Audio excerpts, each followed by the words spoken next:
사랑하는 영락교회 지체들에게 주 안에서 평화 인사를 전합니다. 오늘은 2024년 1월 31일 수요일입니다. 오늘의 묵상 본문은 창세기 2장 1절로 25절까지의 말씀입니다. 오늘 본문 말씀 2장 1절부터의 말씀은 이렇게 시작합니다. 천지와 만물이 다 이루어지니라. 1장에 소개됐던 천지 창조의 과정이 다 이루어졌다라는 것이죠. 2절에 보면 하나님이 그 모든 일을 마치시고 일곱째 날에 안식하시니라. 3절에 하나님이 그 일곱째 날을 복되게 하사 거룩하게 하셨으니 이는 하나님이 그 창조하시며 만드시던 모든 일을 마치시고 그날에 안식하셨음이니라. 안식하셨다는 것은 주님의 기쁨 안에 머무는 것이죠.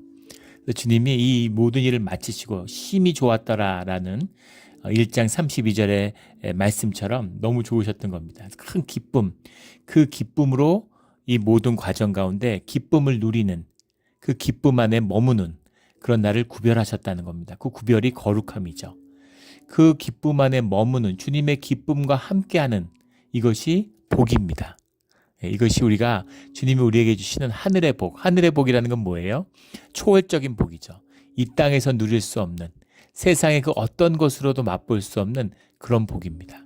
주님의 임재, 주님과 함께하는 피조물에 누리는 최고의 복이죠. 이 선물이에요. 이것을 신앙 가운데 경험해 본 분들은 아실 겁니다. 우리 육체적인 현상과 환경과 조건과 이런 일이 아무리 어려워도 기도하고 주님과 하나 될 때 그 주님이 주시는 위로와 주님이 주시는 기쁨이 있어요. 이런 기쁨을 맛본 분들 정말 이걸 뭐라고 말로 하겠습니까? 이걸 경험하면 내가 미친 게 아닌가. 지금 이런 상황에서 뭐라 말할 수 없는 정말 비통하고 애통해야 될 상황인데 그런데 말할 수 없는 무언가 기쁨이 있는 것이죠. 주님이 함께하는 또 주님이 계시다고 하는 것을 확인할 때 이 피조물이라고 우리가 가지는 이 육체의 한계, 이 허무함, 이 덧없음 이것을 뛰어넘는 의미와 가치를 만나게 되는 거죠. 이것도 설명이 말이 그런 것이지 이런 말로 환원될 수 없는 주님의 임재의 기쁨, 신비가 있는 것입니다. 그 신비 가운데 머무는 그 기쁨 가운데 회복되는 이것이 안식의 의미죠. 그래서 주님이 그 일곱째 날을 구별하신 것처럼 우리도 피조물인 우리도 인간도 그 안식일에 안식하라고 말씀하시는 겁니다.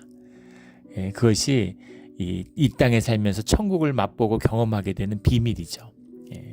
예배의 비밀이고 안식일의 비밀이고 주일의 비밀입니다. 이 비밀을 몸으로 사는 우리의 살아있는 신앙이 되기를 주의 이름으로 축원합니다. 이 신비, 이 예배, 이것을 회복해야 되는 겁니다. 이게 이 시대의 소명이에요. 가장 중요한 소명입니다. 교회가 세속화되고 교회가 종교화되고 교회가 기관화되면서 이 신비를 잃어버렸죠. 그 예배를 흉내내고 주님과 임재하는 이 안식일의 신비를 누리지 못하는 겁니다. 예배의 신비를 맛보지 못하는 거예요. 그래서 여러 가지 이제 비극적인 교회도 비극이고 세상의 비극이 일어나고 있는 것이죠. 우리 이 안식에 참된 이 피조물 창조의 비밀, 이 비밀이 다시 회복되는 우리 시대의 믿음이 되기를 주의 이름으로 축원합니다. 4절에 이것이 천지가 창조될 때 하늘과 땅의 내력이니, 내력이라는 말이 나오는데 톨레도트라고 하는 이 창세기에 많이 나오는 단어죠. 중요한 단어입니다. 뒤에 족보를 얘기할 때, 연혁을 얘기할 때 그때 이제 그 톨레도트라는 말을 쓰죠. 여기 내력이다 이렇게 해서 그랬는데 땅의 내력, 하늘과 땅의 내력이다. 하늘과 땅이 있게 된 연고다 이런 얘기죠. 그래서 1장에 나왔던 창조의 이야기를 창조의 스토리를 간략하게 서술했는데 그 안에 6일째 벌어진 일, 3일째 벌어진 일의 비밀이 무엇이었는지를 더 깊이 있게 설명하고 있는 것입니다. 5절에 여호와 하나님이 땅에 비를 내리지 아니하셨고 땅을 갈 사람도 없었으므로 들에는 초목이 아직 없었고 밭에는 채소가 나지 아니하였으며 그러니까 3일에 일어났던 모든 창조의 비밀은 6일에 만드신 하나님의 인간을 만든 우리 어제 나누었던 첫째 날과 넷째 날, 둘째 날과 다섯째 날, 셋째 날과 여섯째 날이 연결되는 그 의미. 그러니까 셋째 날에 만들어진 채소와 나무라는 것은 여섯째 날 만들어진 사람과 가축의 의미, 가축과 생물의 의미와 밀접히 관련을 맺고 있다라는 겁니다. 그래서 땅의 역사라고 하는 건 인간의 역사와 서로 주고받는 것이죠. 서로 연결돼 있어요. 사람이 죽으면 땅이 죽는 것입니다. 사람이 살면 땅이 살아요. 깊은 비밀, 생명의 비밀이 연결되어 있는 것이죠. 이게 비밀입니다. 그 남북을 보면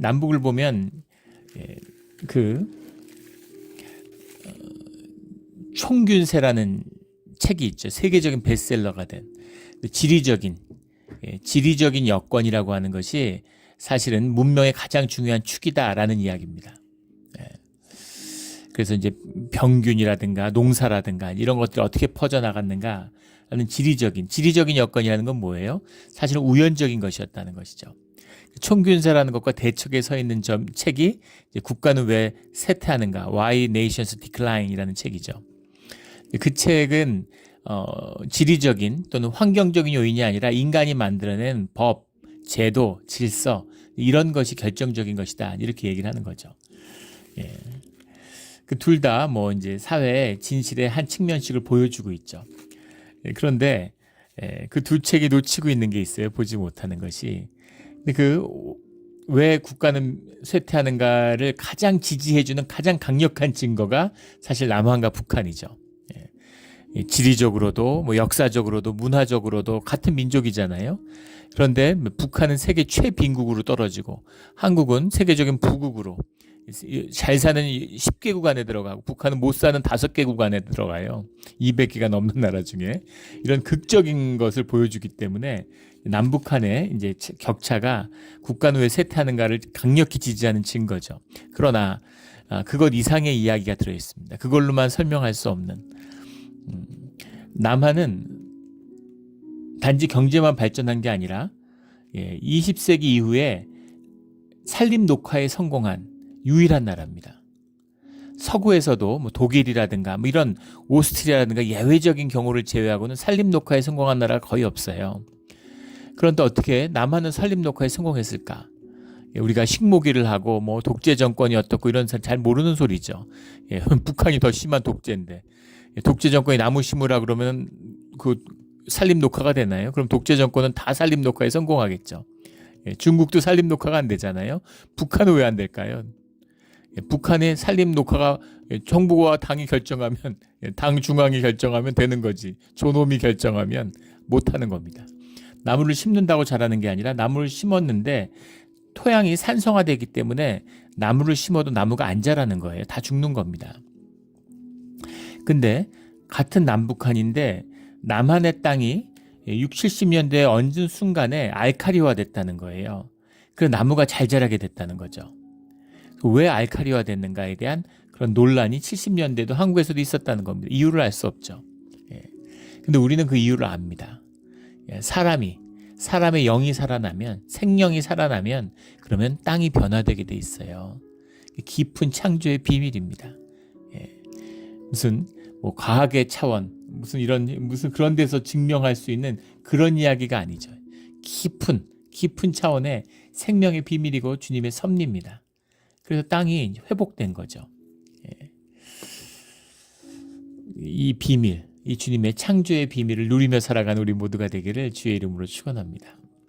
7절에 여호와 하나님이 땅의 흙으로 사람을 지으시고 생기를 그 코에 불어넣으시니 사람이 생명이 되니라. 기를 코로 받았다는 것. 주님의 기, 주님의 생기를 불어넣어서 인간이 된 거죠. 이게 영이잖아요. 흙으로 만들었어요. 흙으로 만들었다고 해서 흙으로 만들면 그냥 토기냐? 아니죠. 다 흙으로 피조된 피조물들입니다. 그런데 다 돌아다니고 본능의 지배를 받고 땅의 지배를 받는 거죠. 근데 하늘의 생기를 받은 주님의 생기를 받았기 때문에 주님의 형상이 그 흙 가운데 우리의 육신 가운데 있는 겁니다. 생명이 된 거예요. 네페시 하야흐라고 하는 말인데 네페시라는 게 영이잖아요. 영도 되고 뭐 영어 성경의 번역에 보면 비잉이라고 해놨는데 존재도 되죠. 하야흐라는 말이 이제 살아있는 living 이런 뜻이니까 살아있는 존재가 되었다. 살아있는 영이 되었다. 영이 숨을 쉬는 겁니다. 육신을 입었으니까. 예. 육신이 영을 입으니까 살아있는 영, 육신 가운데 살아있는 영이 되는 거죠. 영과 육이 하나가 된 겁니다.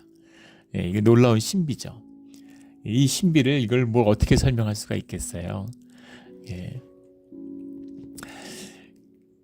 침팬지하고 인간하고 유전자의 96%가 같다고 그러죠. 예. 96%가 똑같대요. 예. 근데 그 얘기 해서 뭐 하겠습니까? 근데 어떻게 인간하고 침팬지 이렇게 다를까? 왜 침팬지는 본능의 고리에서 벗어나지 못하는데 인간은 완전히 왜 본능에서 이탈할 수 있었을까? 영이 있기 때문인 거죠. 그럼 도대체 이 영이라는 건 어디서 왔을까? 영은 고사치고 우리가 영이라는 것을 가졌다는 걸 인식할 수 있는, 예. 우리가 마음이 아프잖아요. 마음이 아픈 게 뇌가 아픈 겁니까? 그렇지 않죠. 예, 마음이 아파요. 마음이 아픈 내 자신의 아픔을 스스로 위로하고 자각합니다. 의식이죠. 의식이라는 게 뭘까? 의식을 모릅니다. 예, 의식이 어디에 있고 도대체 의식이 어디에 작용하고, 분명한 것은 fMRI 이런 게 발달하면서 뇌 지도를 아무리 찍어도 정확히 의식을 주관하는 부서가 어딘지를 알지 못한다는 거죠. 그래서 뭐 양자적 현상이다, 뭐 여러 가지 뭐 수많은 뇌과학자들의 이제 가설들이 있지만 정확히 알지 못해요. 그래서 AI가 나오면서 인공의식이 나온다, 뭐 인공의식에 대한 얘기들이 뭐 판을 치는데, 사람이 인공의식을 만들 수 있을까요? 사람의 의식이 뭔지도 모르는데 그런 것이죠. 예. 예, 그런 살아있는 생기가 되었다는 겁니다. 예. 생기를 불어넣지 않으면 유인원 침팬지인 거죠. 근데 그 생기를 불어넣으니까 영이라는 게 신비하죠. 자식을 낳아도 다 다른 것. 심지어 일란성 쌍둥이, DNA가 똑같은 일란성 쌍둥이가 태어나도 서로 다른 사람이 되잖아요. 예.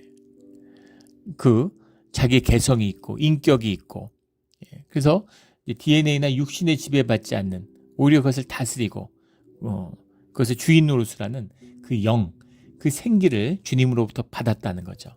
코로 불어넣었으니, 예, 이런 이 바람처럼, 바람의 비유를 많이 하잖아요. 공기의 비유를 하는, 호흡의 비유를 하는, 또 이게 기하고 많이 관련이 있죠. 예. 세상에 우리가 살아가는 게 호흡 때문이고, 호흡이라는 거, 우리 기도를 이제 쭉 해보시면, 예, 우리 교회에서 제일 안타까운 부분인데, 예, 이 새벽 기도가 자라나고 기도의 문이 열리기를 간절히 기도하는데 쉽지 않죠. 예, 참 어렵습니다. 예, 참 이게 그렇게 어렵구나. 예. 기도가 열려야 말씀이 열립니다. 설교 많이 듣고 성경 공부한다고 영이 자라지 않아요. 기도를 하고 영이 깨어나야, 귀가 열려야, 그래야 말씀이 피어나는 겁니다. 기도가 열려야 돼요. 기도를 하는, 기도의 문, 기도가 삶이 돼야 되는데, 예, 또 뭐 억지로 시켜서 뭐 이렇게 하면 뭐 하겠습니까? 예. 예. 처음에 왔을 때는 우리 재직들은 꼭 나오라 그러고 새벽 기도 사순절하면 출석도 체크하고 그랬어요. 그때 많이 나오셨습니다. 근데 시간이 지나면서 결국은 자원하는 심령으로 내 삶의 진실이 되어야지, 예, 기도도 흉내내는 것으로는 안 된다라는 걸 깨달았죠. 기도가 열리고 영이 열려야 주님의 말씀이 우리 가운데 이제 자라나기 시작하는 겁니다. 예, 뭐 긴 설명이 필요 없겠죠. 우리 생명이 되니라, 살아있는 영이 된 겁니다. 이 우리죠. 인간의 비밀이에요. 예, 이 비밀이 꽃피고 열매 맺는 우리의 삶이 되기를 주의 이름으로 축원합니다. 여호와 하나님께서 동방의 에덴에 동산을 창설하시고, 동산이라는 건 울타리로 둘러싸인 안전한 장소를 말씀하고 있는 거죠. 그곳에 사람을 두셨다. 사람을 보호하시고 또 사람에게 다스림의 권세를 허락하시는 그 말씀이 오늘 가운데 나옵니다. 그런데 이 동산에는, 이 에덴 동산에 먹기 좋은 나무가 나게 하시고, 그러니까 과일 같은 걸 뭐 마음껏 따먹을 수 있는 그런 풍요의 땅을 허락하셨는데, 그 가운데 생명나무와 선악을 알게 하는 나무가 있더라. 생명나무와 선악과의 나무, 이것이 또 굉장히 중요한 창세기 인간의 비밀이죠. 예. 선악을 알게 하는 나무, 또 영생의 나무, 두 가지가 있다는 겁니다. 그리고 10절부터 14절까지는 네 강이 이제 흘러나갔다. 이 강의 이제 핵심은 넷째 번 강, 유브라데 강이죠. 그래서 문명의 이제 기원이 시작되는 강이 여기 언급되고 있음을 이제 보게 됩니다. 15절 여호와 하나님이 그 사람을 이끌어 에덴 동산에 두어 에덴 동산에도 그것을 경작하며 지키게 하시고 에덴 동산에 두어라는 동사 야니헤우라는 게 야나흐에서 왔는데 아까 나온 그 안식이라고 하는 말과 이제 이 평안함, 안식, 주님이 안식하셨습니다 할 때 나오는 그 단어와 연결되는 단어입니다. 그래서 주님 안에 머물고 주님과 함께하는 그러니까 에덴 동산에서의 삶 뒤에 그것을 경작하며 지키게 하시고 그래서 땅을 경작한다고 해서 안식이 아니에요. 우리가 뭐 세상에 휴가, 휴일 뭐 이런 식으로 생각을 해서 일을 안 하고 노는 것, 노는 것도 일이죠. 삶이 무슨 노동을 하느냐 안 하느냐. 그래서 뭐 유대의 그 여러 가지 율법에 보면 뭐 주일날은 무슨 몇 피트를 이동할 수 있고 뭐 버스를 타면 되니 안 되니 이런 것들은 다 허무한 소리인 거죠. 안식이라는 건 주님 안에 머물고 주님과 함께하는 것입니다. 그래서 그 동산에서 주님이 함께 계셨다는 거예요. 사람과 주님이 뒤에 나오면 말씀에 3장에 가면 그 동산을 거니시는 얘기가 나오죠. 그 동산을 거니시는 주님과 인격적으로 만나고 이야기를 나누는 그런 곳. 이것이 천국이고 이것이 에덴 동산이죠. 원래 여기 살았다는 겁니다. 우리가 죄로 타락하기 전에는. 그래서 주님 안에서 그 삶이 안식이 되는 것이죠. 그래서 안식하고 지키게 하셨다. 주님이 지키시는데 왜 아담한테 이걸 지키라고 하셨을까? 이것이 이제 다스림의 권세고 청지기의 소명입니다. 주님이 일을 맡겨서 그 일을 하는 것이죠. 그렇게 일을 하고 그것의 주인으로서 주님의 다스림의 권세를 위임받은 주의 자녀로서 자라나게 되는 거죠. 우리 이제 이 말씀 나눌 때 제가 늘 나누는 예가 있는데 지금 애들이 이제 커가지고 그런 게 어릴 때 막 그 초등학교 뭐 저학년일 때 이럴 때 이제 집에서 청소를 하는데 그 막내가 제일 마지막에 남아있는 기억이니까 기억이 생생해요. 그래서 그 진공 청소기를 돌리면 애들이 그렇게 재밌어하고 신나합니다. 초등학교도 가기 전이었던 것 같은데 그것만 키면 자기가 하겠다 그러고 앞에 자기가 붙잡고 잘 걷지도 못하던 때부터 그걸 붙잡고 같이 다녀요. 그런데 혼자 청소하는 게 쉽겠습니까? 애하고 같이 하는 게 쉽겠습니까? 혼자 하면 한 10분, 15분이면 끝날 일 애하고 같이 붙잡고 하면 1시간 해야 돼요. 굉장히 힘들죠. 애 몸을 지탱하고 하느라고. 그런데 그걸 같이 하는 게 기쁘고 즐겁고 재밌는 것이죠. 오늘 재밌는 겁니다. 세상에 속아서 무슨 비싸고 장난감 사주면 애들이 좋아하는 줄 알지만 애들을 키워본 분들은 아실 거예요. 애들하고 같이 놀면서 시간을 보내보면 압니다. 애들은 장난감 좋아하지 않아요. 비싼 장난감 아무리 사줘봐야 한 3시간이면 질려합니다. 같이 노는 걸 좋아해요. 사람과의 관계. 이게 인간의 비밀이죠. 사람은 관계 안에서 기쁨을 나눕니다. 어떤 물건이나 소유에서 기쁨을 나누는 것이 아니라 관계 맺는 데서 기쁨을 나눠요. 그래서 장난감보다 공원이 중요하고 공원보다 친구가 중요한 겁니다. 친구만 있으면 밤을 새도 놀죠. 근데 같이 애는 즐겁고 보니까 애와 같이 노는 거죠. 그런데 애가 너무너무 그거 좋아하는 거예요. 예전에 그 기억이 생생히 남아있는데 엄마가 이렇게 일하고 들어오는데 애가 자기가 집 청소를 다 했다고 그렇게 얘기하는 겁니다. 뿌듯해하면서. 그래서 약간 양심에 찔렸는지 아빠가 많이 도와줬다고 그렇게 얘기하더라고요. 그런 것이죠. 우리가 하는 이야기잖아요. 제가 이렇게 주님의 일을 열심히 했는데 주님이 나를 도와주셨군요. 그런 거죠. 주님이 하시는 거죠. 우리의 기쁨과 성장을 위해서 하시는 겁니다. 그래서 아담을 자라나도록 소명 가운데 청지기의 소명 가운데 자라나도록 경작하며 지키게 하시는 거죠. 누가 하나님의 동산을 침범할 수 있겠습니까? 그런데 아담이 지키는 거예요. 왜냐하면 하나님의 동산이지만 동시에 아담의 동산이기 때문인 거죠. 16절에 각종 동산의 나무 열매는 내가 임의로 먹되 선악을 알게 하는 나무 열매는 먹지 말라. 17절에 주님과 맺어진 최초의 언약입니다. 절대 명령이에요. 다른 건 다 먹어도 되는데 레드라인이 분명히 있는 거죠. 지켜져야 할 주님과의 관계를 맺는데 지켜져야 할 영역이 있는 것이죠. 부부가 돼도 지켜야 할 것이 있습니다. 서로에게 지켜야 할 예의가 있죠. 아무리 부부고 허물이 없고 가깝다고 하더라도 서로 인격으로서 지켜져야 할 영역이 있는 거죠. 언약의 영역입니다. 그런데 그런 것들을 이제 주님이 세우시는 거죠. 관계에 기초입니다. 관계의 기초에 언약이 있잖아요. 예. 그래서 최초의 언약을 세워지는 아무것도 다 먹어도 되는데 그런데 그 선악을 알게 하는 나무 열매는 먹지 말라 이렇게 말씀하시는 겁니다. 내가 먹는 날에는 반드시 죽으리라 하시니라. 생명나무에 대해서 말씀하지 않으셨어요. 근데 선악과는 먹으면 안 된다. 선악과를 먹는 것이 이제 죄의 언약을 어겼다는 게. 근데 이 말씀에 대한 여러 가지 해석이 있습니다. 반드시 죽으리라 이렇게 얘기했는데 선악과를 먹었는데 죽지 않았죠. 거기에 대한 해석이에요. 이런 해석이 있습니다. 선악과를 먹었기 때문에 거기에 대한 죄와 에덴동산에서 쫓겨나게 돼서 결국은 그 죄로 인해서 우리가 영생에 들지 못하고 육신의 존재로서 죽음을 맞이하는, 죽음을 맞는 육신을 살게 됐으니까 사실은 선악과의 사건이 없었으면 에덴 동산에 살았을 것이고 에덴 동산에서 삶은 사실은 영생이었을 거라는 겁니다. 그렇겠죠. 그렇기 때문에 결국은 선악과의 열매를 먹어서 우리 그 죄의 결과로 육신이 죽음을 얻었기 때문에 반드시 죽으리라는 말씀이 성취된 것이다. 이렇게 보는 견해입니다. 그런데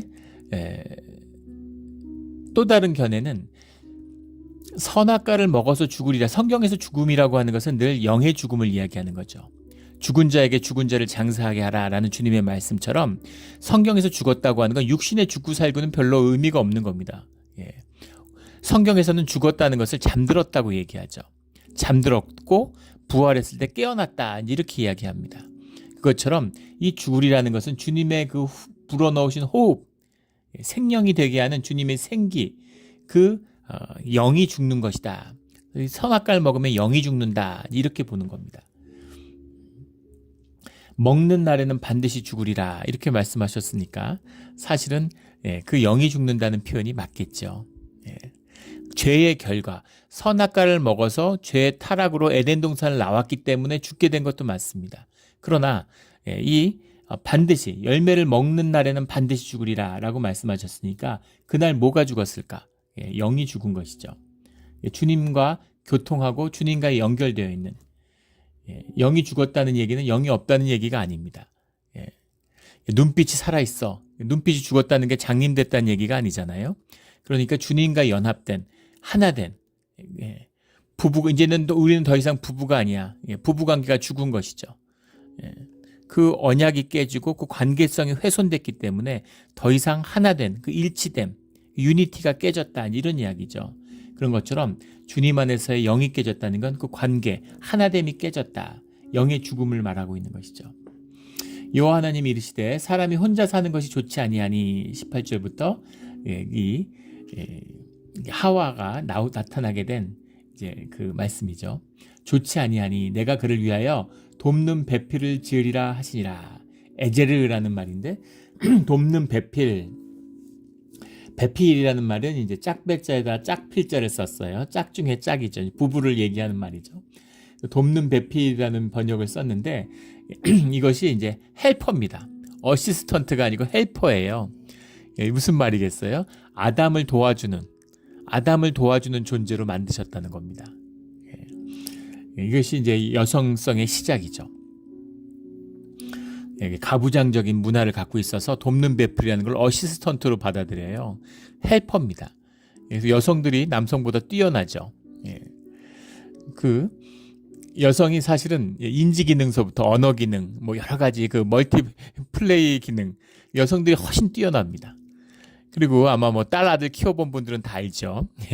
딸 키우다 아들 키운 엄마가 그런 고백을 하세요. 집사님이 딸을 키우다가 딸 둘을 키우다가 아들을 키웠는데 바보가 태어난 줄 알았다. 이렇게 여러 가지 지적으로 남자들이 떨어집니다.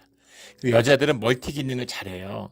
근데 남자들은 그런 기능도 굉장히 떨어지죠.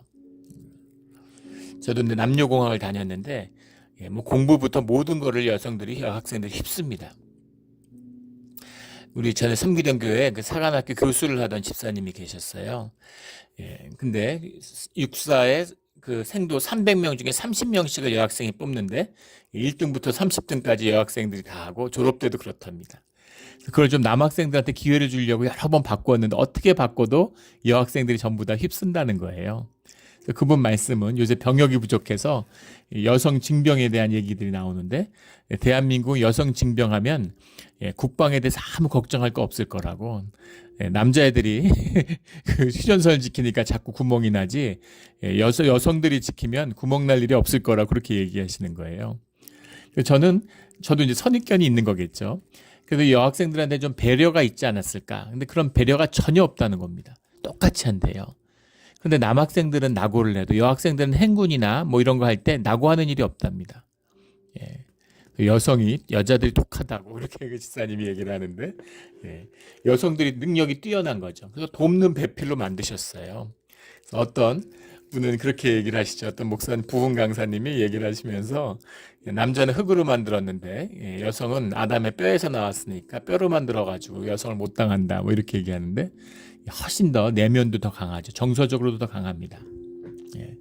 이민 사회를 봐도 그렇죠. 여성들이 훨씬 적응을 빨리 하고 영어도 더 빨리 배우고 그리고 외로움이나 이런 여러 가지 상실감에 있어서도 남자들이 더 취약해요. 여자들이 정서적으로 훨씬 강합니다. 여성들이 그런 어려움 가운데 빛을 발하죠. 그래서 가정을 엄마가 지키잖아요. 엄마가 흔들리지 않으면 자녀도 지켜지고 가정이 흔들리지 않습니다. 그 돕는 배필이다라는 거죠. 서로 도와가면서 살라고. 남자는 여성보다 한 근육이 30% 많아요. 힘이 셉니다. 힘쓰는 일들을 남자가 하는 거예요. 말과 마부와 같은 그런 관계를 갖고 있는 거죠. 근데 이 근육이 세고 싸움을 잘하고 힘이 세니까 싸움을 잘하죠. 이걸로 세계 역사를 바꾼 거예요. 남성 우위의 사회를 만들고. 남성 우위의 사회는 항상 전쟁과 함께하는 겁니다. 가정을 하고 남자들이 정말 세상에 쓸데없는 존재였던 거죠. 여성 우위의 사회가 되는 겁니다. 채직 경제를 해도 여성이 뛰어나고 가정도 엄마를 중심으로 돌아가니까. 그러니까 여성이 우위에 있어요. 그런데 전쟁이 나면 남성이 귀해지고 남성이 중요해지는 거죠. 서로 싸우면 힘이 세야 되니까. 그래서 전쟁이 남성 우위의 사회를 만들었다는 겁니다. 예전에 한국의 국회를 보세요. 옛날 한국 국회 요즘도 엉망이지만 옛날도 참 엉망이었죠. 옛날에 비하면 요즘이 좀 나아졌다고 할 수 있을 수도 있습니다. 어떤 면에선. 옛날에 뭐 기억나실지 모르겠어요. 막 망치 들고 싸우고 막 문 부시고 막 이단 옆차기 하고 머리 쥐어 뜯고 막 이러고 싸웠잖아요. 근데 그 당시에 한 원로 정치인이 얘기하는 걸 보고 제가 굉장히 이제 신선하다고 느꼈는데 여성 국회의원들이 많아지면 그러면 이 폭력 국회를 막을 수 있을 거라고. 그래서 그런 아이디어 때문에 비례대표들을 절반을 여성에게 할당하고 아직도 뭐 여성 국회의원이 반이 된 건 아니지만 여성 국회의원이 늘어나면서 폭력이 사라졌습니다. 국회에서. 제 개인적인 경험도 있어요. 우리 중학교 때 처음엔 남학교였는데 애들이 무지하게 싸웠습니다. 학교 동네도 안 좋았지만 산동네에 있고 이러니까 달동네에 애들이 굉장히 거칠어요. 초등학교 때부터 싸움 나면 칼 들고 싸우고 막 이러는 겁니다. 그런 거 보고 자란 거죠. 그래가지고 굉장히 험하고 매일 싸웠는데 중학교 2학년 때 남녀공학이 됐어요. 남녀공학, 남녀합반이 됐는데 신기할 정도로 그때부터 애들이 싸우지 않는 거예요. 남자애들하고 누가 더 잘 싸우냐. 그래서 맨날 주먹질하고 싸우다가 여자애들한테 호감을 얻는 것이 목표가 된 거죠. 멋을 내고, 양아치가 다 날라리가 된 겁니다. 그땐 그렇게 불렀는데, 그래서, 다 멋을 내려고 그러고, 옷도 다 슬래퍼 신고 막 학교 오고, 막 세수도 안 하고 오고 이랬는데, 애들이 이제 막 머리도 잘 빗고, 잘 깎고, 옷도 다 제대로 장던돼서 입고, 그렇게 오는 걸 봤어요. 그런 거죠. 남녀가 함께하는, 남성성과 여성성이 조화를 이룰 때 인간의 아름다운 모습이 나타나게 되는 거죠. 돕는 배필로 하와를 지었다라는 겁니다. 그리고 19절에 가면 주님이 그 아담을 세상 가운데 이제 내보내는데 동산 가운데 아담이 각 생물을 부르는 것이 곧 그 이름이 되었더라. 종주권이죠. 주권이 사람에게 있다는 겁니다. 인간성이 세상을 다스리는 그 통치의 권세, 주권이 인간에게 있다. 원래 주님께 있는 거잖아요. 근데 주님이 그것을 인간에게 위임해서 다스리게 하시는 거죠. 그래서 그 인간과 함께하는 주님이 예배를 통해서 주님과 함께하는 그런 세상을 만드시는 거예요. 이게 안식의 의미가 예배의 의미라는 걸 우리가 여러 번 나누었죠. 예배라는 건 주님의 안식 가운데 주님과 만나서 주님의 기쁨을 나누는 것입니다. 예배자로서 아담을 세운 것이죠. 또 아담과 함께하기 위해서 하와를 세웠어요. 근데 아담과 하와는 여호와의 갈빗대에서 아담이 잘 때 아담의 갈빗대를 뽑아가지고 거기다 살을 입혀서 인간을 만들었다. 인간의 그 아담을 만든 창조의 섭리 가운데 여자와 남자가 있는 거죠. 아담이 이르되 이는 내 뼈 중에 뼈요 살 중에 살이라. 예. 정말 내 안에서 나온 나와 하나라는 거죠. 내 뼈 중에 뼈요. 뼛속에서 나왔으니까 살 중에 살이라 가장 귀한 것이다. 이것을 남자에게서 취하였은즉 여자라 부르리라. 이씨와 이샤흐라고 하는 우리가 흔히 말하는 성경에서 말하는 여자와 남자가 처음으로 등장하게 되는 거죠. 예. 이 창조의 역사에서 인류의 역사에서 이씨와 이샤흐라고 하는 이시샤흐인데 정확히 얘기하면 이샤흐라고 하는 이제 이 여자와 남자가 등장하게 되는 겁니다. 이러므로 이것이 창조의 섭리라는 거죠. 남자가 부모를 떠나 그의 아내와 합하여 둘이 한 몸을 이룰지로다. 남자가 부모를 떠나 우리 결혼할 때 이 말씀을 많이 전하는데 남자가 부모를 떠나는 거예요. 이 의미가 무슨 의미겠습니까? 새로운 가정을 이루어졌다라는 의미죠. 그런 얘기를 흔히 해요. 우리 청년들한테 결혼 상담할 때 자매들한테 효자인지 아닌지 잘 보라고. 한국에서 효자 소리 들으면 아직 결혼할 준비가 안 돼 있다는 뜻이다. 이런 얘기를 해주는데 남자가 부모를 떠나는 것입니다. 부모와 절연하라는 얘기가 아니죠. 새로운 가정을 이루는 새로운 독립된 가정을 이룰 준비를 해야 된다는 거죠. 그래서 부모의 지배로부터 벗어나서 새로운 가정을 이루는 그 가정을 그 아내와 합하여 그 아내에게 가서 아내와 합함으로 연합을 말하는 거잖아요. 둘이 한 몸을 이룰지니라. 합일성이죠. 한 몸을 하나라는 겁니다. 부분 하나죠. 부분 하나예요. 둘이 한 몸을 이룰지로다. 이것이 인간의 단위, 생명의 단위, 가족의 시작이잖아요. 가족의 단위가 부부에게서 시작되는 거죠. 이것이 창조의 섭리 가운데 인간의 구원의 역사 가운데 아주 소중한 것입니다. 이것이 기초예요. 이 구약 전체를 관통하고 있는 구원의 단위입니다. 부부가 가정을 이루게 되는 것이죠. 한 몸이다. 합하여 25절에 아담과 그의 아내 두 사람이 벌거벗었으나 부끄러워하지 아니하니라. 아직 선악과를 먹지 않았기 때문에 부끄러움이 없죠. 서로에게 부끄러움이 없어요. 이것이 가정의 비밀이고 이거 교회의 비밀이 이것이 돼야 됩니다. 주님 안에서 삶이 너와 내가 분리된 게 아니라 너와 내가 하나고 너가 내가 되고 내가 너가 되니까 그러니까 모든 진실 가운데 있으니까 부끄러움이 없는 것이죠. 부부간에 같이 살아보면 정말 부끄러움이 없잖아요. 부끄러움이 없는 서로에게 네 수치가 내 수치고 내 수치가 너 수치인데 누구에게 대해서 무엇이 부끄럽습니까? 그거죠. 서로 부끄러워하지 않는 겁니다. 서로 벌거벗었으나 감출 필요도 없고 거짓으로 나를 높일 필요도 없고 나를 꾸밀 필요도 없는 그런 관계, 진실한 관계죠. 이 부부 관계예요. 그래서 주님이 하나님과 나와의 관계, 그 관계를 천국의 혼인잔치에 비유하시잖아요. 부부 관계에 비유하시죠. 이게 부부의 깊은 비밀입니다. 전에도 여러 번 나눈 적이 있었는데 교회 권사님이 그런 말씀을 하세요. 돈을 쓰는데 부모님이 준 돈을 쓰면은 뭔가 떳떳하지 못한다는 겁니다. 경험에서 알죠. 부모님이 주신 돈을 쓰면은 뭔가 떳떳하지 못해요. 자식이 주는 돈을 쓰면은 그렇게 미안하답니다. 아직 그런 경험은 못 해봐서. 그런데 그 자식이 이렇게 돈을 주면 사업적으로 성공하고 부유해져가고 부모님한테 돈을 많이 드릴 수 있잖아요. 근데 그 돈을 쓰면은 이상하게 그렇게 떳떳하지 못하고 잘 쓰지 못하게 된다는 거예요.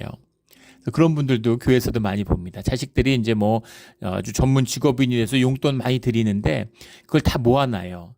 나중에 애가 필요하면 주려고 또 뭐 손주들한테 주려고 잘 쓰질 못하시는 겁니다. 또 나이 들면 쓸 데도 없다 이러시면서 근데 뭔가 자식의 돈을 쓰면 미안하다는 거죠. 내가 번 돈을 쓰면 아깝다는 겁니다. 그것도 알죠. 내가 정말 땀 흘려서 열심히 번 돈인데 그런 걸로 이렇게 쓰지 못하는 거죠. 못 쓰는 겁니다. 그런데 남편이 주는 돈을 쓰면은 쓸수록 기쁘고 많으면 많을수록 다다익선인 거죠. 그렇게 떳떳하고 그렇게 자랑스럽고 그렇게 만족스럽다는 거예요. 그래서 많이 줄수록 많이 쓸수록 점점 더 기쁘다는 겁니다. 부부의 관계죠.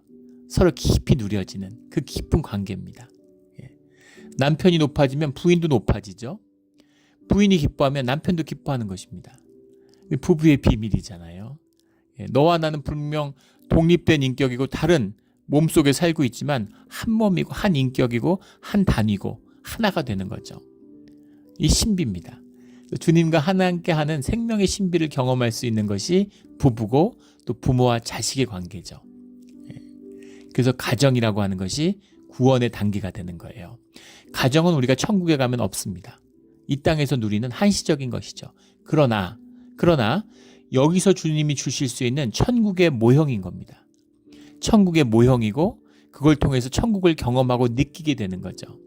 연약한 사람을 위해서 돕는 배필로 돕는 가족을 주신 거예요. 이 가족의 귀함, 이것이 주님의 우리를 부르시는 부끄러워하지 아니하였더라. 두 사람이 벌거벗었으나 부끄러워하지 아니하니라.